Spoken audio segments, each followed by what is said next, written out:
आप सबको मेरा नमस्कार। मेरा नाम पल्लवी है। मैं एक गृहिणी हूँ। मेरी मातृभाषा तेलुगु है। आज इस कहानी कथन प्रतियोगिता में मैं आप सबको एक कहानी सुनानी चाहती हूँ।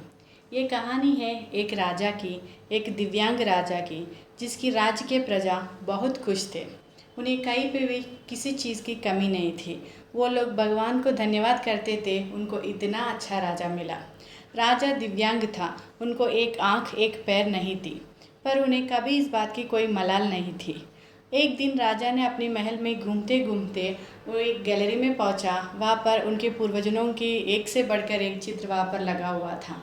उन सबको देखते राजा को मन में यही ख्याल आया, मेरे पूर्वजों कितने शूरवीर थे, मुझे इतनी अच्छी खानदान में जन्म लेने की मौका मिला। ये बात पे उसने भगवान को धन्यवाद किया कि उसको वो मौका दिया गया है। ऐसे उनकी चित्र देख शानदार पेंटिंग्स निहारते निहारते राजा ने जब आखिरी पेंटिंग देखा और उसकी बगल में एक खाली स्थान को देखा, राजा जानता था वहाँ पर जो पेंटिंग लगेगी वो उनका ही होगा। ये सोच के वो चिंतित में पड़ गया। चिंता इस बात की नहीं थी कि वो मरने वाला है, मरना तो सबको है।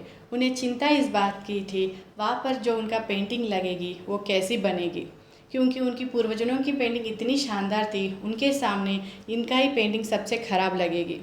ये सोच के राजा ने तय कर दिया कि क्यों ना मैं अपना पेंटिंग अभी बनवाता हूँ। जब मैं ज़िंदा हूँ तो अपना पेंटिंग देख के थोड़ा सुकून पाता हूँ, न जाने मेरी जाने के बाद मेरी पेंटिंग कैसे बनेगी। ये बात सोच के राजा ने अपने राज्य में सारे चित्रकारों को ऐलान कर दिया, न्योता दिया कि सब लोग आके मेरे चित्र बनाए, सबसे शानदार चित्र को अच्छा सा इनाम मिलेगा। सब चित्रकार ने दूसरे दिन महल पहुंचा और उन्होंने जब राजा को देखा तो सोच में पड़ गए, ऐसी राजा की हम क्या पेंटिंग बनाएंगे। अच्छा बनेंगे तो अच्छा इनाम तो मिलेगा, पर अगर ख़राब बना तो राजा को पसंद नहीं आई तो सज़ा भी तो काटना पड़ता है। इस बात से सब लोग पीछे रह गए थे। पर एक लड़के ने उस महल में खड़ा हुआ और राजा से बोला, राजा जी मैं आपका पेंटिंग बनाना चाहता हूँ, मुझे बस 24 घंटे का वक्त दीजिए। राजा को उस लड़के के ऊपर भरोसा था। उसने उनको बोला था, ठीक है मैं तुम्हें एक दिन का वक्त देता हूँ। ये बात सुन के बाकी चित्रकार सोच में पड़ गए कि ये लड़का करना क्या चाहता है। राजा का पेंटिंग बनाकर खुद को फांसी पे लटकना चाहता है, ऐसी राजा की जिसकी एक आंख नहीं थी एक पैर नहीं थी। पर दूसरे दिन जब ये लड़के ने वो चित्र बनाकर महल में लेके आया तो दरबार पूरा भरा हुआ था। दूर दूर से लोग आए थे कि देखने के लिए उस लड़के ने राजा के चित्र कैसे बनाया। जब उस लड़के ने चित्र सबको दिखाया, सब लोग आश्चर्यचकित हो गए। उनको उसका चित्र इतना अच्छा लगा, इतना शानदार लगा, मानो कि उन सब पूर्वजों की चित्र से यही सर्वश्रेष्ठ थी। राजा बहुत खुश हुआ और उनको बहुत बड़ा इनाम भी दे दिया। आप सोच रहे हो ना, लड़के ने उस राजा की कैसी पेंटिंग बनाई जिसका एक आंख नहीं थी एक पैर नहीं था।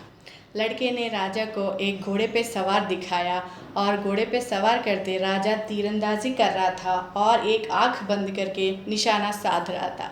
लड़के ने राजा की वही आंख बंद कर दी जो राजा की नहीं थी, और घोड़े पे भी उसने वही पैर दिखाया जिस तरफ राजा की पैर थी। दोस्तों, उस लड़के के सामने भी चुनौतियाँ थी, पर उन्होंने उनसे हार नहीं माना।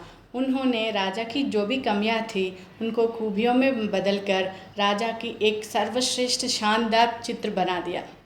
दोस्तों, इस कहानी से हमको यही सीख मिलती है कि पानी में गिरने से इंसान की मृत्यु नहीं होती। पानी में गिरने से इंसान की मृत्यु नहीं होती। मृत्यु तो तब होती है जब उसे तैरना नहीं आता। परिस्थितियाँ कभी समस्या नहीं होती, समस्या तो तब होती है जब हमें उनसे निपटना नहीं आता। हम हर रोज़ ज़िंदगी में बहुत ही चुनौतियों का सामना करना और संकटों से सामना करना पड़ता है, पर उस वक्त आप सब लोग सकारात्मक विचार से और उम्मीद से उसका सामना कीजिए, तब आपको हमेशा उसके समस्या से आप बाहर निकलोगे। क्योंकि किसी ने कहा है, जिसने भी उम्मीद का साथ छोड़ा है ज़िंदगी उसका साथ छोड़ती है। इसी बात पे मैं अपनी कहानी समाप्त करना चाहती हूँ। मुझे ये मौका देने के लिए आप सबको मेरी धन्यवाद।